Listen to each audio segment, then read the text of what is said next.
चैत्र नवरात्र के प्रथम दिन अयोध्या में राम जन्मभूमि परिसर में श्री राम यंत्र की प्रतिष्ठापना का अवसर यादगार बन गया। इस अवसर पर राष्ट्रपति द्रौपदी मुर्मू और उत्तर प्रदेश के मुख्यमंत्री योगी आदित्यनाथ खास तौर पर मौजूद रहे। इस दौरान राष्ट्रपति द्रौपदी मुर्मू ने विकसित भारत की संकल्पना को अतिथियों के सामने रखा, तो मुख्यमंत्री योगी आदित्यनाथ ने देश में राम राज्य और शांति होने की बात कही। सीएम योगी ने कहा, आज दुनिया के कई हिस्सों में युद्ध चल रहे हैं, जहां अव्यवस्था, आर्थिक संकट और आतंक का माहौल है। इसके विपरीत भारत में, खासकर अयोध्या धाम में, लोग बिना किसी डर के हजारों की संख्या में एकत्र होकर अपनी श्रद्धा प्रकट कर रहे हैं। श्री राम यंत्र की स्थापना के इस कार्यक्रम में शामिल होकर लोग सच्चे राम राज्य का अनुभव कर रहे हैं। सीएम योगी के राम राज्य वाले बयान को एनडीए नेताओं ने समर्थन दिया है। एनडीए नेताओं ने कहा कि जहां दुनिया में जगह जगह तबाही मची हुई है, वहीं भारत में सब कुछ सामान्य है। पीएम मोदी के नेतृत्व में देश फल फूल रहा है।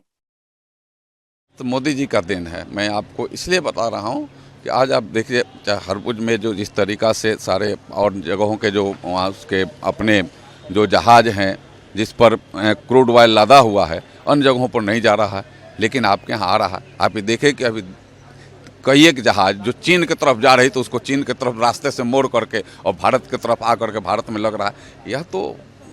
यह तो देन आपके देश के प्रधानमंत्री का, आपके नेतृत्व का देन है, और भारत के एक एक लोगों को इस नेतृत्व के प्रति सम्मान देना चाहिए। निश्चित है कि जो दुनिया युद्ध में जूझ रही है, भारत में लोग शांति और अमन चैन के साथ रह रहे हैं, ये सबसे बड़ी चीज़ है। नवरात्र लोग अपने मनाने वाले लोग नवरात्र मना रहे हैं, और रमज़ान का महीना है, लोग अपना आ रहा है ईद, और लोग अपने हिसाब से ईद मना रहे हैं। कहीं कोई विवाद नहीं है। भारत में राम राज्य है, भारत में आस्था विश्वास है, इसलिए कहीं भी युद्ध नहीं, सिर्फ एक पॉजिटिविटी और एक विश्वास। भारत की जो सरकार है, यशस्वी प्रधानमंत्री जी, उनका इतना बड़ा व्यक्तित्व है, इतना बड़ा सोच है कि वो देश को किसी भी परिस्थिति से,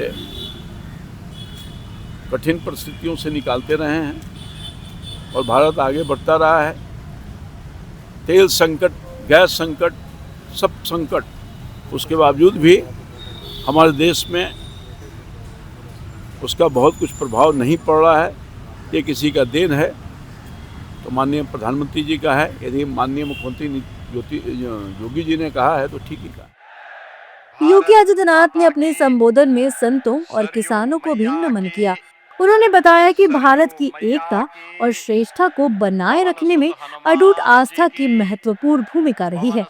इस दौरान सीएम योगी आदित्यनाथ ने भारतीय नववर्ष की शुरुआत पर देशवासियों को शुभकामनाएं भी दी और कहा कि अब लोग नए साल पर परिवार के साथ ऐसे स्थानों पर जाना पसंद कर रहे हैं जो सनातन मूल्यों को संजोए हुए है।